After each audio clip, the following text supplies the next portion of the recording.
ನಮಸ್ಕಾರ ಎಲ್ಲರಿಗೂ. ಇಲ್ಲೊಂದು ಕ್ವಶನ್ ಇದೆ ನೋಡ್ರಿ, ಡಿಸ್ಕಷನ್ ಮಾಡೋಣ. ಏನಿದು? ಭಾರತದ ಸಂವಿಧಾನದ 117ನೇ ವಿಧಿಯು ಯಾವುದಕ್ಕೆ ಸಂಬಂಧಿಸಿದೆ?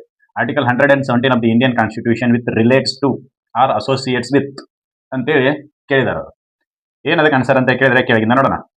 ಸಂವಿಧಾನದ ತಿದ್ದುಪಡಿ ಮಸೂದೆಗಳು ಅದಕ್ಕೆ ಸಂಬಂಧಪಡತೈತೆ ಅಂತ ಕೇಳಿದ್ರೆ ಇಲ್ಲ. ಯಾಕಂದ್ರೆ ಸಂವಿಧಾನದ ತಿದ್ದುಪಡಿ ಮಸೂದೆಗಳ ಬಗ್ಗೆ ಹೇಳೋದು ಆರ್ಟಿಕಲ್ 368. ಸಾಮಾನ್ಯ ಮಸೂದೆಗಳಿಗೆ ಸಂಬಂಧಪಡತೈತೆ ಅಂತ ಕೇಳಿದ್ರೆ ಇಲ್ಲ. ಇದು ಸಾಮಾನ್ಯ ಮಸೂದೆಗಳಿಗೆ ಸಂಬಂಧಪಟ್ಟಂತೆ ಮ್ಯಾಟರ್ನ ಡೀಲ್ ಮಾಡೋದು ಯಾವುದು? ಆರ್ಟಿಕಲ್ 107.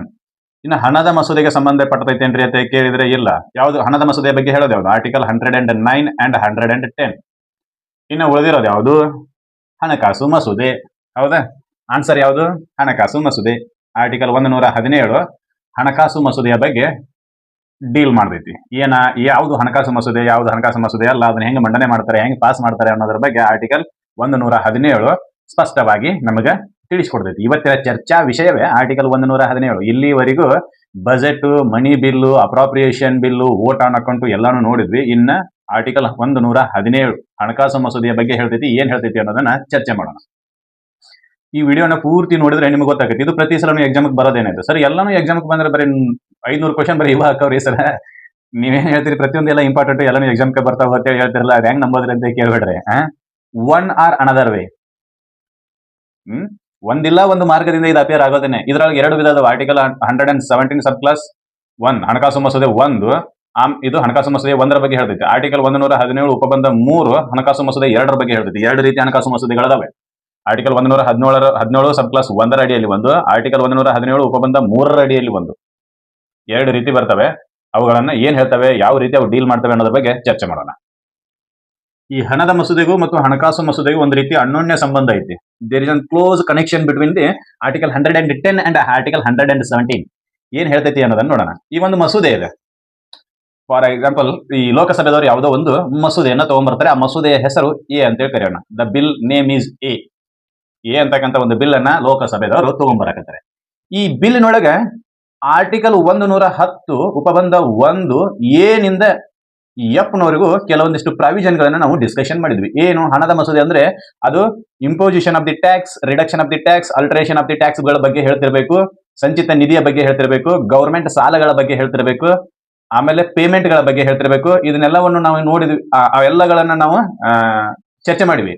ಅವು ಯಾವಾರ ಒಂದು ವಿಷಯ ಈ ಎ ಅಂತಕ್ಕಂಥ ಬಿಲ್ ನಲ್ಲಿ ಇತ್ತು ಅಂತಂದ್ರೆ, ಅಥವಾ ಎ ಅಂತಕ್ಕಂಥ ಬಿಲ್ ನಲ್ಲಿ ಆ ವಿಷಯಗಳ ಜೊತೆಗೆ ಬೇರೆ ಯಾವುದೇ ಜನರಲ್ ವಿಷಯಗಳು ಇದ್ದು ಅಂತಂದ್ರೆ ಅದನ್ನ ನಾವೇನಂತ ಕರಿತೀವಿ ಅಂತಂದ್ರೆ ಫೈನಾನ್ಸ್ ಬಿಲ್ ಅಂತ ಕರಿತೀವಿ. ಅರ್ಥ ಆಯ್ತು? ಆರ್ಟಿಕಲ್ 110 ಉಪಬಂಧ 1 ಎನಿಂದ ಎಫ್ ನವರೆಗೂ ಕೆಲವೊಂದಿಷ್ಟು ವಿಷಯಗಳು ಹಣದ ಮಸೂದೆ ಅಂತೇಳಿ ಹಣದ ಮಸೂದೆ ಒಳಗೊಂಡಿರಬೇಕು ಅನ್ನೋದ್ರ ಬಗ್ಗೆ ಹೇಳಿವಿ. ಅಂತಹ ವಿಷಯಗಳ ಜೊತೆಗೆ ಕೆಲವೊಂದಿಷ್ಟು ಸಾಮಾನ್ಯ ವಿಷಯಗಳನ್ನು ಕೂಡ ಒಂದು ಮಸೂದೆ ಹೊಂದಿತ್ತು ಅಂತಂದ್ರೆ ಅದನ್ನ ನಾವೇನಂತ ಕರಿತೀವಿ? ಹಣದ ಮಸೂದೆ, ಹಣಕಾಸು ಮಸೂದೆ ಅಂತ ಕರಿತೀವಿ. ಕೇವಲ ಆರ್ಟಿಕಲ್ 110 ಉಪಬಂಧ 1 ಎನಿಂದ ಎಫ್ನವರೆಗಿನ ವಿಷಯಗಳನ್ನ ಮಾತ್ರ ಒಳಗೊಂಡಿತ್ತು ಅಂತಂದ್ರೆ ಅದು ಹಣದ ಮಸೂದೆ. ಅದರ ಜೊತೆಗೆ ಕೆಲವೊಂದಿಷ್ಟು ಸಾಮಾನ್ಯ ವಿಷಯಗಳನ್ನು ಕೂಡ ಆ ಮಸೂದೆ ಒಳಗೊಂಡಿತ್ತು ಅಂತಂದ್ರೆ ಅದು ಹಣಕಾಸು ಮಸೂದೆ. ಈ ಫಾರ್ ಎಕ್ಸಾಂಪಲ್, ಮೊನ್ನೆ ಆಂಧ್ರ ಪ್ರದೇಶ ರಿಆರ್ಗನೈಸೇಷನ್ ಬಿಲ್ ಅಂತೇಳಿ ಆಯ್ತು. ಅಂದ್ರೆ ಆಂಧ್ರ ಪ್ರದೇಶವನ್ನ ಒಡೆದು ತೆಲಂಗಾಣ ಮತ್ತು ಆಂಧ್ರ ಪ್ರದೇಶ ಅಂತ ಎರಡು ರಾಜ್ಯಗಳನ್ನ ಸ್ಥಾಪನೆ ಮಾಡಿದ್ರು. ಹೌದಾ? ಈ ತೆಲಂಗಾಣಕ್ಕೆ ಸಂಬಂಧಿಸಿದಂತೆ ಒಂದು ಬಿಲ್ ಅನ್ನ ಮಂಡನೆ ಮಾಡಿದ್ರು. ಆ ಬಿಲ್ ನಲ್ಲಿ ಏನ್ ಮಾಡಿದ್ರು ಅಂತಂದ್ರೆ, ಸುಮ್ಮನೆ ಉದಾಹರಣೆಗಾಗಿ ಹೇಳಕತ್ತೀನಿ, ಟ್ಯಾಕ್ಸ್ ಅನ್ನ ನೀವು ಇಷ್ಟು ಕಲೆಕ್ಟ್ ಮಾಡ್ರಿ. ಟ್ಯಾಕ್ಸ್ ಗಳ ಬಗ್ಗೆ ಹೇಳೋದು ಯಾವುದು? 110 ವಿಧಿ 110. ವಿಧಿ 110ರಲ್ಲಿ ಇರ್ತಕ್ಕಂಥ ವಿಷಯ ಒಂದನ್ನ ಇಟ್ಟುಕೊಂಡು ಆರ್ಟಿಕಲ್ 1 ಏನ್ ಮಾಡಿದ್ರು ಅಂತಂದ್ರೆ, ಆಂಧ್ರ ಪ್ರದೇಶ ಮತ್ತು ತೆಲಂಗಾಣದ ವಿಭಜನೆ ಬಿಲ್ ನಲ್ಲಿ ಆರ್ಟಿಕಲ್ 110ರಲ್ಲಿ ಹೇಳಿರ್ತಕ್ಕಂಥ ಕೆಲವೊಂದಿಷ್ಟು ವಿಷಯಗಳನ್ನ ಅದರಲ್ಲಿ ತಗೊಂಡ್ರು. ಟ್ಯಾಕ್ಸ್ ಯಾರು ಎಷ್ಟು ಕಟ್ಟಬೇಕು, ಯಾರಿಗೆ ಎಷ್ಟು ಕಡಿಮೆ ಟ್ಯಾಕ್ಸ್ ಅನ್ನೋದ್ರ ಬಗ್ಗೆ ಡಿಸೈಡ್ ಮಾಡಿದ್ರು ಅದೇ ಮಸೂದೆ ಒಳಗೆ. ಹೀಗಾಗಿ ಈ ಮಸೂದೆನ ನಾವು ಏನಂತ ಕರಿತೀವಿ ಅಂದ್ರೆ ಹಣಕಾಸು ಮಸೂದೆ ಅಂತ ಕರಿತೀವಿ. ಅಂದ್ರೆ ಜನರಲ್ ಮಸೂದೆ ಇರ್ತೈತಿ, ಪ್ಲಸ್ ಅದರ ಜೊತೆಗೆ ಹಣದ ಮಸೂದೆನೂ ಕೂಡ ಇರ್ತೈತಿ. General bill plus money bill includes finance bill or make a finance bill. ಅರ್ಥ ಆಗತೈತಿ ಅಂತ ಅನ್ಕೊಂತೀನಿ. ಸಾಮಾನ್ಯ ವಿಷಯಗಳು ಮತ್ತು ಹಣದ ವಿಷಯಗಳನ್ನು ಒಳಗೊಂಡಿರ್ತಕ್ಕಂಥ ಮಸೂದೆಯನ್ನ ಹಣಕಾಸಿನ ಮಸೂದೆ ಅಂತ ಕರಿತೀವಿ. ಹೌದಾ? ಅದನ್ನ ಹೇಳ್ತಾರೆ. ಇದೊಂದು ವಿಷಯ ಬಹಳ ಸ್ಪಷ್ಟ ನಮಗೆ ಗೊತ್ತಿರಬೇಕು. ಇದ್ರ ಜೊತೆಗೆ ಇನ್ನೊಂದು ವಿಷಯ ಐತಿ. ಏನು? ಇದನ್ನ ಮಂಡನೆ ಹೆಂಗ್ ಮಾಡಬೇಕು ಅಂದ್ರೆ ರಾಷ್ಟ್ರಪತಿಯವರ ಪೂರ್ವ ಅನುಮತಿ ಇದಕ್ಕೆ ಇರಬೇಕು. ರಾಷ್ಟ್ರಪತಿಯವರ ಪೂರ್ವ ಅನುಮತಿ, ಪೂರ್ಣ ಅಲ್ಲ, ಪೂರ್ವ ಅನುಮತಿ. ಅಂದ್ರ ಈ ಮಸೂದೆಯನ್ನ ಮಂಡನೆ ಮಾಡೋಕ್ಕಿಂತ ಮೊದಲು ರಾಷ್ಟ್ರಪತಿಯವರಿಂದ ಕನ್ಸೆಂಟ್ ಪಡೆದಿರಬೇಕು. ಸಾಹೇಬ್ರ, ನಾವು ಇಂಥದೊಂದು ಮಸೂದೆ ಮಂಡನೆ ಮಾಡಕತ್ತೀವಿ, ಅದಕ್ಕೆ ನಿಮ್ಮ ಒಪ್ಪಿಗೆ ನಮಗೆ ಬೇಕು ಅಂತ ಹೇಳಿ ಕೇಳಿ ಒಪ್ಪಿಗೆಯನ್ನ ಪಡೆದಿರಬೇಕು. ಯಾವ ಮಸೂದೆ ಸಾಮಾನ್ಯ ವಿಷಯಗಳು ಜೊತೆಗೆ ಹಣದ ವಿಷಯಗಳ ಬಗ್ಗೆ ಮಾತಾಡಕತ್ತಿತ್ತು ಆ ಮಸೂದೆಯನ್ನ ಫೈನಾನ್ಸ್ ಬಿಲ್ ಅಂತ ಕರಿತೀವಿ. ಅಂದ್ರೆ ಆರ್ಟಿಕಲ್ 107 ಅಂಡ್ ಆರ್ಟಿಕಲ್ 110 ಇವೆರಡು ಕೂಡಿ ಇದ್ದು ಅಂತಂದ್ರೆ ಅದನ್ನ ನಾವು ಆರ್ಟಿಕಲ್ 117 ಅಂತ ಕರಿತೀವಿ. ಗೊತ್ತಾಗತೈತಿ? ಅದು ಎಷ್ಟು ಚಂದ ಐತೆ, 10 + 7 ಎರಡು ಕೂಡಿಸಿರ 17.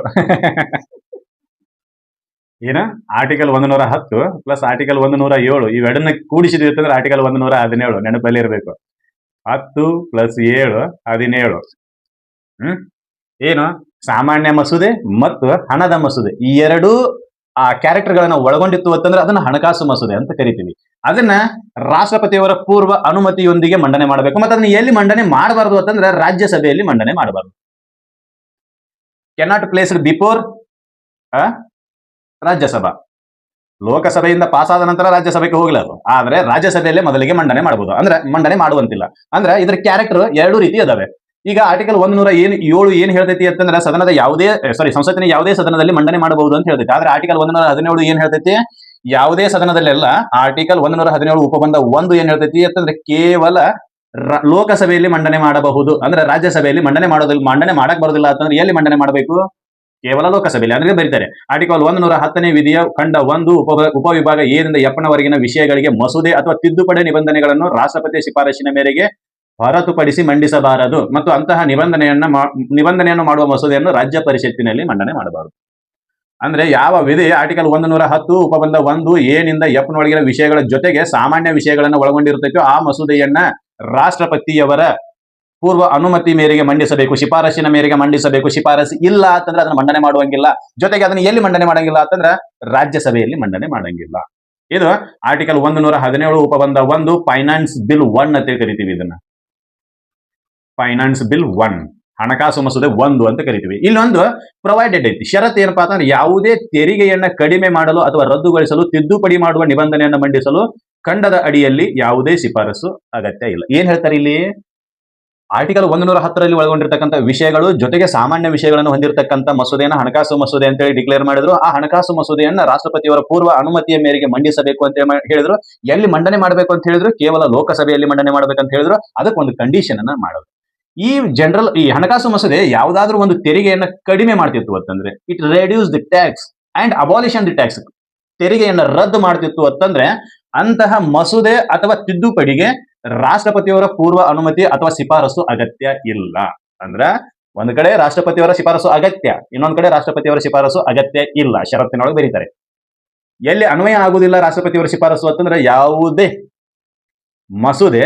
ಯಾವುದೇ ಹಣಕಾಸು ಮಸೂದೆ ತೆರಿಗೆಯನ್ನ ಕಡಿಮೆ ಮಾಡುವ ಅಥವಾ ತೆರಿಗೆಯನ್ನ ರದ್ದು ಮಾಡುವ ವಿಷಯಗಳನ್ನು ಒಳಗೊಂಡಿತ್ತು ಅಂತಂದ್ರೆ ಅದಕ್ಕೆ ರಾಷ್ಟ್ರಪತಿಯವರ ಪೂರ್ವ ಅನುಮತಿ ಅವಶ್ಯಕತೆ ಇಲ್ಲ.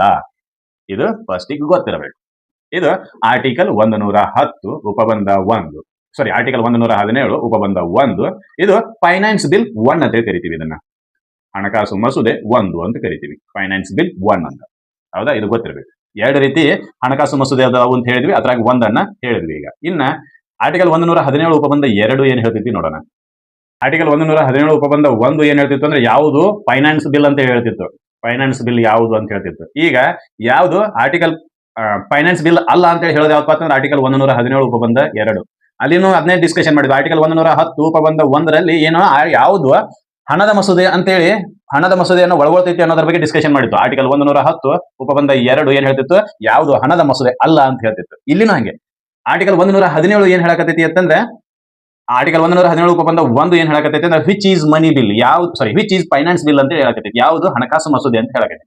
ಆರ್ಟಿಕಲ್ 117 ಉಪಬಂಧ 2 ಏನ್ ಹೇಳಕತೈತಿ ಅಂದ್ರೆ which is not a finance bill ಅಂತಕ್ಕಂಥದ್ದು. ಯಾವುದು ಫೈನಾನ್ಸ್ ಬಿಲ್ ಅಲ್ಲ ಅಂತಕ್ಕಂಥದ್ದನ್ನ ಹೇಳಕತೈತಿ. ಯಾವ್ದು ಅಲ್ಲ ಅಂತ ಕೇಳಿದ್ರೆ ದಂಡ, ಇತರೆ ಆರ್ಥಿಕ ದಂಡಗಳನ್ನು ವಿಧಿಸಲು ಅಥವಾ ಪರವಾನಗಿ ಶುಲ್ಕವನ್ನ ಬೇಡಿಕೆಯನ್ನ ಪಾವತಿಸಲು ಅಥವಾ ಸಲ್ಲಿಸಿದ ಸೇವೆಗಳಿಗೆ ಶುಲ್ಕವನ್ನು ನೀಡಲು ಅಥವಾ ಸ್ಥಳೀಯ ಉದ್ದೇಶಗಳಿಗೆ ಯಾವುದೇ ಸ್ಥಳೀಯ ಪ್ರಾಧಿಕಾರ ಅಥವಾ ಸಂಸ್ಥೆಯಿಂದ ಯಾವುದೇ ತೆರಿಗೆಯನ್ನು ವಿಧಿಸಲು, ರದ್ದುಗೊಳಿಸಲು, ವಿನಾಯಿತಿ ನೀಡಲು, ಬದಲಾಯಿಸಲು ಅಥವಾ ನಿಯಂತ್ರಿಸಲು ಅವಕಾಶ ನೀಡುತ್ತದೆ ಎಂಬ ಕಾರಣಕ್ಕೆ ಮಾತ್ರ ಮೇಲೆ ತಿಳಿಸಿದ ಯಾವುದೇ ವಿಷಯಗಳಿಗೆ ಮಸೂದೆ ಅಥವಾ ತಿದ್ದುಪಡಿಯ ನಿಬಂಧನೆಯನ್ನು ಮಾಡುತ್ತದೆ ಎಂದು ಪರಿಗಣಿಸಲಾಗುವುದಿಲ್ಲ. ಯಾವುದು ಮನಿ ಬಿಲ್ ಅಲ್ಲ ಅಂತ ಹೇಳಕತೈತೆ ಅಷ್ಟೇ.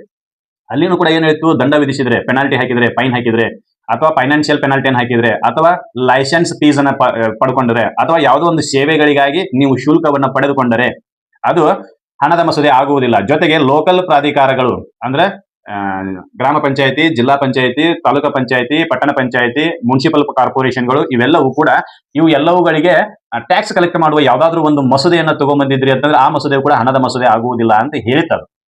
ಹೌದಿಲ್ಲ? ಆರ್ಟಿಕಲ್ 110 ಉಪಬಂಧ 2 ಹೇಳಿತ್ತು. ಈಗ ಆರ್ಟಿಕಲ್ 117 ಉಪಬಂಧ 2 ಏನ್ ಹೇಳಕತ್ತೈತಿ ಅಂದ್ರೆ ಜನರಲ್ ಮಸೂದೆಯ ಜೊತೆಗೆ ದಂಡ, ಇತರೆ ಆರ್ಥಿಕ ದಂಡಗಳನ್ನ, ಪರವಾನಗಿಗಳನ್ನ, ಶುಲ್ಕಗಳನ್ನ ನೀವೇನಾದ್ರೂ ವಸೂಲಿ ಮಾಡಕತ್ತಿದ್ರಿ ಅಂತಂದ್ರೆ, ಫೀಸ್ ವಸೂಲಿ ಮಾಡಕತ್ತಿದ್ರಿ ಅಂತಂದ್ರೆ, ಫೀಸ್ ವಸೂಲಿಯ ಬಗ್ಗೆ ಹೇಳಕತ್ತಿತ್ತು ಅಂತಂದ್ರೆ, ಸರ್ವಿಸ್ ಫೀಗಳ ಬಗ್ಗೆ ಹೇಳಕತ್ತಿತ್ತು ಅಂತಂದ್ರೆ, ಲೈಸೆನ್ಸ್ ಫೀಗಳ ಬಗ್ಗೆ ಹೇಳಕತ್ತಿತ್ತು ಅಂತಂದ್ರೆ ಅದು ಫೈನಾನ್ಸ್ ಬಿಲ್ ಅಲ್ಲ ಅಂತ ಹೇಳ್ತೈತಿ.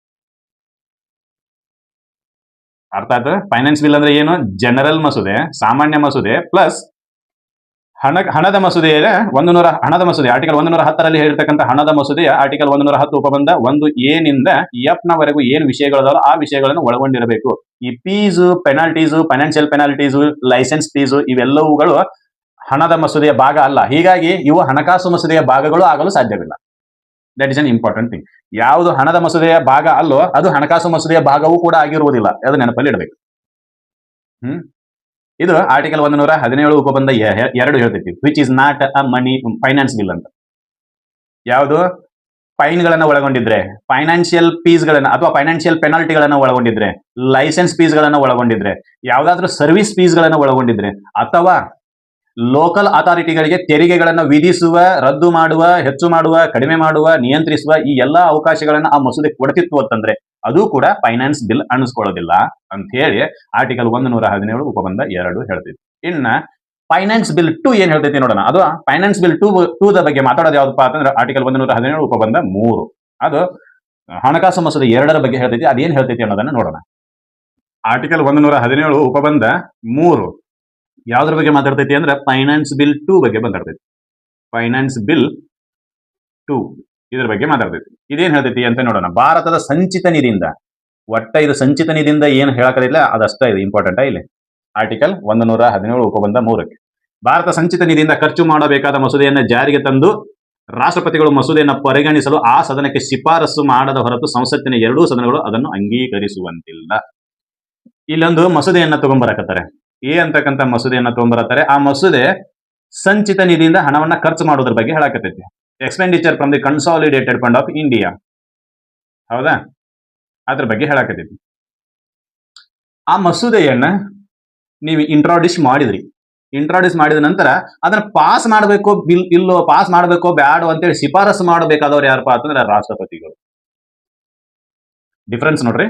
ಆರ್ಟಿಕಲ್ 117 ಉಪಬಂಧ 1 ಫೈನಾನ್ಸ್ ಬಿಲ್ ಬಗ್ಗೆ ಹೇಳಕತೈತಿ, ಹಣಕಾಸು ಮಸೂದೆ 1ರ ಬಗ್ಗೆ ಹೇಳಕತೈತಿ. ಇಲ್ಲಿ ಏನಾಗತೈತಿ ಅಂತಂದ್ರೆ ಈ ಮಸೂದೆಯನ್ನ ಮಂಡನೆ ಮಾಡಲು ರಾಷ್ಟ್ರಪತಿಗಳ ಪೂರ್ವಾನುಮತಿ ಬೇಕು. ಪೂರ್ವಾನುಮತಿ ಇಲ್ಲಿ ಆರ್ಟಿಕಲ್ 117 ಉಪಬಂಧ 3 ಏನ್ ಹೇಳಕತೈತಿ ಅಂದ್ರೆ there is not necessary to prior consent of the president but final approval shall be given by the on the recommendation of the president ಅಂತ. ಇಲ್ಲಿ ಏನ್ ಹೇಳಕತೈತಿ ಅಂತಂದ್ರೆ ನಿಮಗೆ ಮಸೂದೆ ಮಂಡನೆ ಮಾಡಲು ರಾಷ್ಟ್ರಪತಿಗಳ ಪೂರ್ವಾನುಮತಿ ಅವಶ್ಯಕತೆ ಇಲ್ಲ. ಮಸೂದೆ ಮಂಡನೆ ಮಾಡಲು ಪ್ಲೇಸ್ಡ್ ಬಿಫೋರ್ ದಿ ಹೌಸಸ್ ಅದಕ್ಕೆ ಯಾವುದೇ ರೀತಿಯಾಗಿರ್ತಕ್ಕಂಥ ರಾಷ್ಟ್ರಪತಿಗಳ ಅನುಮತಿ ಅವಶ್ಯಕತೆ ಇಲ್ಲ. ಆದ್ರೆ ಅದನ್ನ ಪಾಸ್ ಮಾಡಲು ರಾಷ್ಟ್ರಪತಿಗಳ ಶಿಫಾರಸು ಬೇಕು. At the time of the passing the bill the recommendation of the president shall be required if the bill is contained expenditure from the consolidated fund of India. ಇದು ಮ್ಯಾಟರ್. ಏನು ಫೈನಾನ್ಸ್ ಬಿಲ್ 1 ಮತ್ತು finance bill 2 ಏನು difference ಐತಿ ಅಂತಂದ್ರೆ ರಾಷ್ಟ್ರಪತಿಗಳ ಪೂರ್ವ ಅನುಮತಿಯೊಂದಿಗೆ ಮಂಡನೆ ಮಾಡಬೇಕಾಗಿರೋದು finance bill 1. ರಾಷ್ಟ್ರಪತಿಗಳ ಪೂರ್ವ ಅನುಮತಿ ಅವಶ್ಯಕತೆ ಇಲ್ಲ, ಆದ್ರೆ ಅದನ್ನ ಪಾಸ್ ಮಾಡಬೇಕಾದ್ರೆ ರಾಷ್ಟ್ರಪತಿಗಳ ಪೂರ್ವ ಅನುಮತಿ ಬೇಕು. ಅದು ಫೈನಾನ್ಸ್ ಬಿಲ್ 2. ಇನ್ನು ಫೈನಾನ್ಸ್ ಬಿಲ್ 1 ಅನ್ನ ಕೇವಲ ಲೋಕಸಭೆಯಲ್ಲಿ ಮಂಡನೆ ಮಾಡಬೇಕು, ರಾಜ್ಯಸಭೆಯಲ್ಲಿ ಮಂಡನೆ ಮಾಡುವಂತಿಲ್ಲ. ಅದು ಫೈನಾನ್ಸ್ ಬಿಲ್ 1. ಯಾವುದೇ ಸದನದಲ್ಲಿ ಮಂಡನೆ ಮಾಡಬಹುದು, ಅದು ಫೈನಾನ್ಸ್ ಬಿಲ್ 2. ಇಲ್ಲಿ ಎಲ್ಲರ ಬರ್ದಾರ ನೋಡ್ರಿ, this bill shall not be produced before the Rajya Sabha for first ಇನ್ ಸಂಸತ್. ಎಲ್ಲರ ಬರ್ದಾರ ಅಂತೇಳಿ ರಾಜ್ಯಸಭೆಯಲ್ಲಿ ಮಂಡಿಸುವಂತಿಲ್ಲ ಅಂತೇಳಿ ಎಲ್ಲಿ ಬರ್ದಾರೋ? ಎಲ್ಲಿನೂ ಬರ್ದಿಲ್ಲ. ಅಂದ್ರೆ ಈ ಮಸೂದೆಯನ್ನ, ಯಾವ ಮಸೂದೆಯನ್ನ? ಹಣಕಾಸು ಮಸೂದೆ 2 ಅಂದ್ರೆ ಆರ್ಟಿಕಲ್ 117 ಉಪಬಂಧ 3ಕ್ಕೆ ಸಂಬಂಧಿಸಿದಂತ ಮಸೂದೆಯನ್ನ ಸಂಸತ್ತಿನ ಯಾವುದೇ ಸದನದಲ್ಲಿ ಮಂಡನೆ ಮಾಡಬಹುದು. There is a difference. ಅರ್ಥ ಆಗತೈತಿ ನಾ ಹೇಳಿದ್ದೆ? ಯಾವುದು ಹಣಕಾಸು ಮಸೂದೆಯು ಅದನ್ನ ಎರಡು ರೀತಿ ಹಣಕಾಸು ಮಸೂದೆಗಳು ಆರ್ಟಿಕಲ್ 117 ಉಪಬಂಧ 1ರ ಅಡಿಯಲ್ಲಿ, ಆಮೇಲೆ ಆರ್ಟಿಕಲ್ 117 ಉಪಬಂಧ 3ರ ಅಡಿಯಲ್ಲಿ 2 ರೀತಿ ಮಸೂದೆಗಳಿದಾವೆ. ಆರ್ಟಿಕಲ್ 117 ಉಪಬಂಧ 1ರ ಅಡಿಯಲ್ಲಿ ಇರ್ತಕ್ಕಂಥ ಹಣದ ಮಸೂದೆಯನ್ನ ನಾವು ಏನ್ ಮಾಡ್ತೀವಿ, ರಾಷ್ಟ್ರಪತಿಗಳ ಪೂರ್ವ ಅನುಮತಿಯೊಂದಿಗೆ ಕೇವಲ ಲೋಕಸಭೆಯಲ್ಲಿ ಮಂಡನೆ ಮಾಡ್ತೀವಿ. ಹೌದಾ? ಇನ್ನ ಆರ್ಟಿಕಲ್ 117 ಉಪಬಂಧ 3ರ ಅಡಿಯಲ್ಲಿ ಇರ್ತಕ್ಕಂಥ ಮಸೂದೆಯನ್ನ ರಾಷ್ಟ್ರಪತಿಗಳ ಪೂರ್ವ ಅನುಮತಿ ಇಲ್ಲದೆ ಯಾವುದೇ ಸದನದಲ್ಲಿ ಮಂಡನೆ ಮಾಡ್ತೀವಿ. ಆದ್ರೆ ಈ ಮಂಡನೆ ಮಾಡಿರ್ತಕ್ಕಂಥ ಬಿಲ್ ಪಾಸ್ ಆಗಬೇಕು ಅಂದ್ರೆ ರಾಷ್ಟ್ರಪತಿಗಳ ಪೂರ್ವ ಅನುಮತಿ ಬೇಕು. ಪಾಸ್ ಮಾಡೋಣ ಬೇಡ ಅಂತ ಕೇಳಬೇಕು, ಅವರಿಗೆ ಶಿಫಾರಸು ಅವ್ರು ಮಾಡ್ತಾರೆ. ಮಾಡ್ರಿ ಅಂತ ಹೇಳಿದ್ರೆ ಮಾಡಬೇಕು, ಬೇಡ ಅಂತ ಹೇಳಿದ್ರೆ ಬಿಡಬೇಕು. That is a condition. at the time of the passing of the bill, the president consent or president recommendation will be required for finance bill 2. There is no recommendation is required at the time of the passing of the bill. Is that bill is called finance bill 1. ಯಾವ ಮಸೂದೆ ರಾಷ್ಟ್ರಪತಿಗಳ ಪೂರ್ವ ಅನುಮತಿಯೊಂದಿಗೆ ಮಂಡನೆಯಾಗುತ್ತದೆಯೋ ಅದು ಹಣಕಾಸು ಮಸೂದೆ 1. ಯಾವ ಮಸೂದೆಯನ್ನ pass ಮಾಡುವ ಸಲುವಾಗಿ ರಾಷ್ಟ್ರಪತಿಗಳ ಶಿಫಾರಸು ಬೇಕಾಗ್ತೈತೆ ಅದು ಹಣಕಾಸು ಮಸೂದೆ 2. ಹಂಗಾದ್ರೆ ಸರ ಇಲ್ಲಿ ರಾಜ್ಯಸಭೆ ಲೋಕಸಭೆ ಎರಡೂದ್ರಾಗೂ ಮಂಡನೆ ಮಾಡ್ರಿ ಅಂತ ಹೇಳ್ತೈತಲ್ಲ ಆರ್ಟಿಕಲ್ 117 ಉಪಬಂಧ 3. ಹಂಗಾದ್ರೆ ಇದು ಜಾಯಿಂಟ್ ಸೆಷನ್ ಅದು ಏನಾರ ಐತನ, ಎರಡೂ ಸದನಗಳ ನಡುವೆ ತಿಕ್ಕಾಟ ಸ್ಟಾರ್ಟ್ ಆಯ್ತು, ಬಿಕ್ಕಟ್ಟು ಉದ್ಭವಿಸ್ತು ಅಂತಂದ್ರೆ ಇದಕ್ಕೆ ಜಾಯಿಂಟ್ ಸೆಷನ್ ಏನಾದ್ರು ಐತೇನಂತ, ಜಂಟಿ ಅಧಿವೇಶನ ಏನಾದ್ರು ಐತೇನ ಅಂತ ಕೇಳಿದ್ರೆ ಐತಿ. If the finance bill 1 or 2 not passed by both the houses, then there is a way for passing the bill is called joint session is available to finance bill 1 and 2. ಗೊತ್ತಿರಬೇಕು. ನಾವು ಆಗಲೇ ಹೇಳಿದ್ವಲ್ಲ, ಫೈನಾನ್ಸ್ ಬಿಲ್ 117 ಯಾವುದ್ರ blending ಅಂತ ಕೇಳಿದ್ರೆ article 110 ಮತ್ತು article 107. Article 110 ಏನ್ ಹೇಳ್ತೈತಿ ಅಂತಂದ್ರೆ ಕೇವಲ ಲೋಕಸಭೆಯಲ್ಲಿ ಮಾತ್ರ ಮಂಡನೆ ಮಾಡಬೇಕು ಅಂತ. ಅದೇ ರೀತಿ ಆರ್ಟಿಕಲ್ 117 ಉಪಬಂಧ 1ರ ಅಡಿಯಲ್ಲಿ ಹಣಕಾಸು ಮಸೂದೆ 1ಅನ್ನ ಕೇವಲ ಲೋಕಸಭೆಯಲ್ಲಿ ಮಂಡನೆ ಮಾಡ್ತೀವಿ. ಅದೇ ರೀತಿ ಆರ್ಟಿಕಲ್ 107 ಏನ್ ಹೇಳಕೈತಿ ಅಂತಂದ್ರೆ ಎಲ್ಲಾದ್ರೂ ಬಿಕ್ಕಟ್ಟು ಉದ್ಭವ ಆಯ್ತು ಅಂತಂದ್ರೆ ಅದಕ್ಕೆ ಜಾಯಿಂಟ್ ಸೆಷನ್ ಇರ್ತೈತಿ ಅಂತ, ಜಂಟಿ ಅಧಿವೇಶನ ಇರ್ತೈತಿ ಅಂತ ಹೇಳಕೈತಿತ್ತು. ಹೌದಾ? ಅದೇ ರೀತಿ ಎರಡೂ ಬಿಲ್ಗಳಿಗೆ ಸಂಬಂಧಿಸಿದಂತೆ ಬಿಕ್ಕಟ್ಟು ಏನಾದ್ರೂ ಉದ್ಭವ ಆಯ್ತು ಅಂತಂದ್ರೆ ಅದನ್ನ ಏನ್ ಮಾಡ್ತೀವಿ, ಜಂಟಿ ಸದನಕ್ಕೆ ಕಳಿಸ್ತೀವಿ.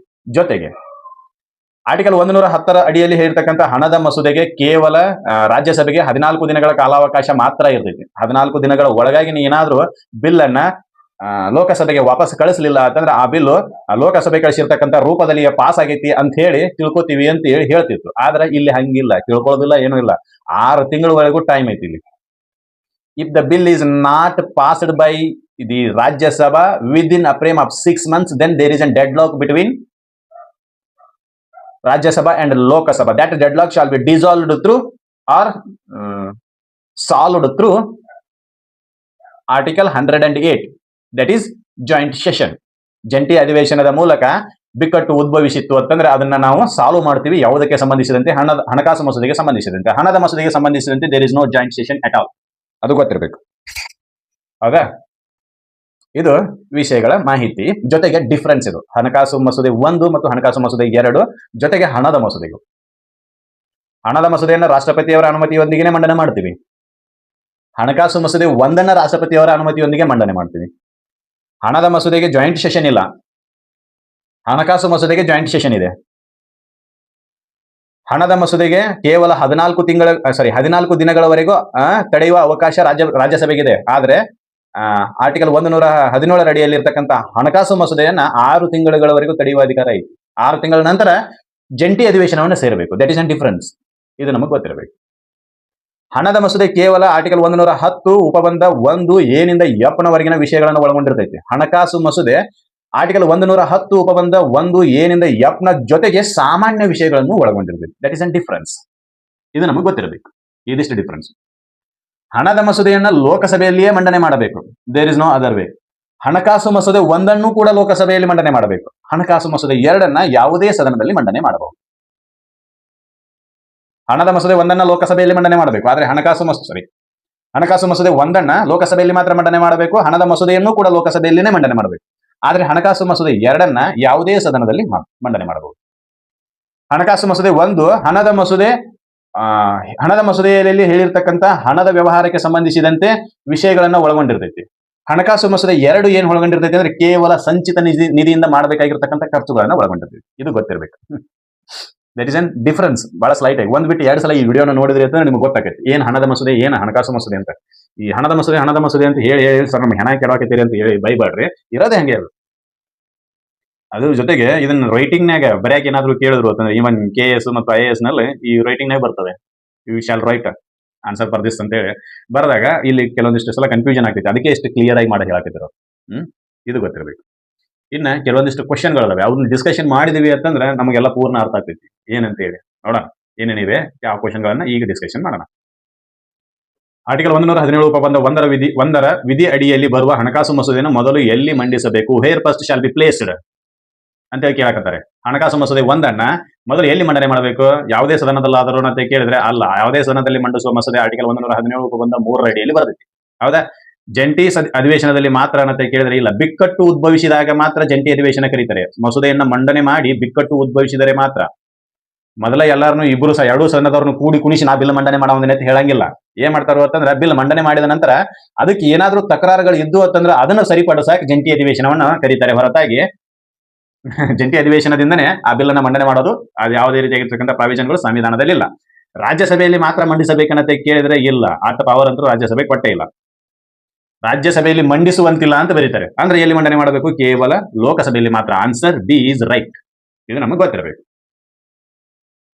ಸಂವಿಧಾನದ 117 ಉಪಬಂಧ 1 ವಿಧಿಯ ಪ್ರಕಾರ ಹಣಕಾಸು ಮಸೂದೆಯನ್ನು ಮಂಡಿಸಲು ಯಾರ ಮುಂಚಿತ ಶಿಫಾರಸು ಅತ್ಯಗತ್ಯ, necessary. The recommendation of the which person is necessary to placed a bill before Lok Sabha under article 170 sub clause 1 ಅಂತ ಕೇಳ್ಯಾರ ಅವರು. ಪ್ರಧಾನಮಂತ್ರಿ ಇದನ್ನಂತೆ ಕೇಳಿದ್ರೆ ಇವರು ಸರ್ಕಾರದ ಒಂದು ಭಾಗವೇ ಆಗಿರೋದ್ರಿಂದ ಇವರ ಅನುಮತಿ ಅವಶ್ಯಕತೆ ಇಲ್ಲ. ಲೋಕಸಭೆ ಸ್ಪೀಕರ್ನಂತೆ ಕೇಳಿದ್ರೆ ಇಲ್ಲ. ಹಣಕಾಸು ಸಚಿವರನ್ನಂತೆ ಕೇಳಿದ್ರೆ ಇಲ್ಲ. ಯಾರ್ದು? ಕೇವಲ ರಾಷ್ಟ್ರಪತಿದು. Prior consent of the prior recommendation or consent, what it may be, recommendation or consent, ಇದು ಗೊತ್ತಿರಬೇಕು. ಏನು? ಆರ್ಟಿಕಲ್ 117 ಉಪಬಂಧ 1 ವಿಧಿಯ ಪ್ರಕಾರ ಹಣಕಾಸು ಮಸೂದೆಯನ್ನು ಮಂಡಿಸಲು ಯಾರ ಮುಂಚಿತ ಶಿಫಾರಸು ಅತ್ಯಗತ್ಯ ಅಂತ ಕೇಳಿದ್ರೆ ಕೇವಲ ರಾಷ್ಟ್ರಪತಿ ಮಾತ್ರ ಪಿಕ್ಚರ್ನಾಗ ಇರ್ತಾರೆ, ಬೇರೆ ಯಾರು ಇಲ್ಲ. ನೆನಪಲ್ಲಿ ಇರ್ರಿ. ಇಲ್ಲೊಂದು ಸ್ವಲ್ಪ ಟ್ರಿಕ್ಕಿ ಕ್ವಶನ್ ಐತೆ ನೋಡಿದ್ರು. ಆರ್ಟಿಕಲ್ 117 ಉಪಬಂಧ 3 ವಿಧಿಯ ಅಡಿಯಲ್ಲಿ ಬರುವ ಹಣಕಾಸು ಮಸೂದೆಗಳಿಗೆ ಸಂಬಂಧಿಸಿದಂತೆ ಈ ಕೆಳಗಿನ ಯಾವ ಹೇಳಿಕೆ ಸರಿಯಾಗಿದೆ ಅಂತ ಕೇಳ್ತಾರೆ. ಇದನ್ನು ಪರಿಗಣಿಸಲು ರಾಷ್ಟ್ರಪತಿಗಳ ಶಿಫಾರಸು ಅಗತ್ಯವಿಲ್ಲ. ನೋಡೋಣ ಏನ್ ಹೇಳ್ಬೇಕು. ಇದನ್ನು ಲೋಕಸಭೆಯಲ್ಲಿ ಮಾತ್ರ ಮಂಡಿಸಬೇಕು. ಎಲ್ಲಿ ಮಂಡಿಸಬೇಕು? ಕೇವಲ ಲೋಕಸಭೆಯಲ್ಲಿ ಅಂತ ಕೇಳಿದ್ರೆ ಇಲ್ಲ, ಯಾವುದೇ ಸದನದಲ್ಲಿ ಮಂಡಿಸಬೇಕು. ಇದನ್ನು ರಾಜ್ಯಸಭೆಯು ತಿರಸ್ಕರಿಸುವಂತಿಲ್ಲ. ಹಂಗೇನಾರ ಐತೆ ಕೇಳಿದ್ರೆ ಇಲ್ಲ, ಈಕ್ವಲ್ ಫುಟೇಜ್ ಐತಿ between Rajya Sabha and Lok Sabha. Article 117 ಉಪಬಂಧ 3ಕ್ಕೆ ಸಂಬಂಧಿಸಿದಂತೆ ಎರಡು ಸಮಾನ ಅಧಿಕಾರವನ್ನು ಹೊಂದ್ಯಾವ. ಇನ್ನು ಇದನ್ನು ಪರಿಗಣಿಸಲು ರಾಷ್ಟ್ರಪತಿಗಳ ಶಿಫಾರಸು ಅಗತ್ಯವಿಲ್ಲ ಅಂತ ಕೇಳಿದ್ರೆ ಇಲ್ಲ. At the time of the passing the recommendation of the president is necessary. ನೀವು ಯಾವಾಗ ಆ ಮಸೂದೆಯನ್ನ ಪಾಸ್ ಮಾಡಕ್ ಬಯಸ್ತೀರೋ ಅವಾಗ ರಾಷ್ಟ್ರಪತಿಗಳ ಶಿಫಾರಸು ಅವಶ್ಯಕತೆ ಇದ್ದೇ ಇದೆ. ಇಲ್ಲನಂತೆ ಕೇಳಿದ್ರೆ ಅದು ತಪ್ಪು ಆನ್ಸರ್. ಇನ್ನು ಉಳಿದಿರೋದು ಯಾವುದು?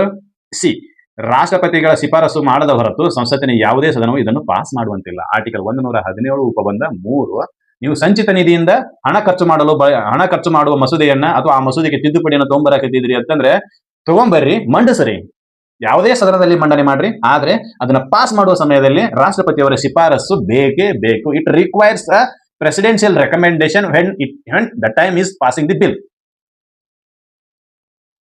ಇದು ಗೊತ್ತಿರಬೇಕು. ಇನ್ನೊಂದು ಕ್ವಶನ್ ಅದನ್ನು ಚರ್ಚೆ ಮಾಡಿ ಮುಗಿಸುವ. ಆರ್ಟಿಕಲ್ 117 ಉಪಬಂಧ 2 ವಿಧಿಯ ಪ್ರಕಾರ ಈ ಕೆಳಗಿನ ಯಾವುದನ್ನು ಕೇವಲ ಹಣಕಾಸು ಮಸೂದೆ ಎಂದು ಪರಿಗಣಿಸಲಾಗುವುದಿಲ್ಲ. ಇದು ಕೇಳಕತ್ತಾರೆ, ಯಾವುದನ್ನು ನಾವು ಹಣಕಾಸು ಮಸೂದೆ ಅಂತ ಪರಿಗಣನೆ ಮಾಡುವುದಿಲ್ಲ ಅಂತ. You cannot consider that bill is not a finance bill. ಪರಿಗಣನೆ ಮಾಡುವಂತಿಲ್ಲ. ಯಾವುದು?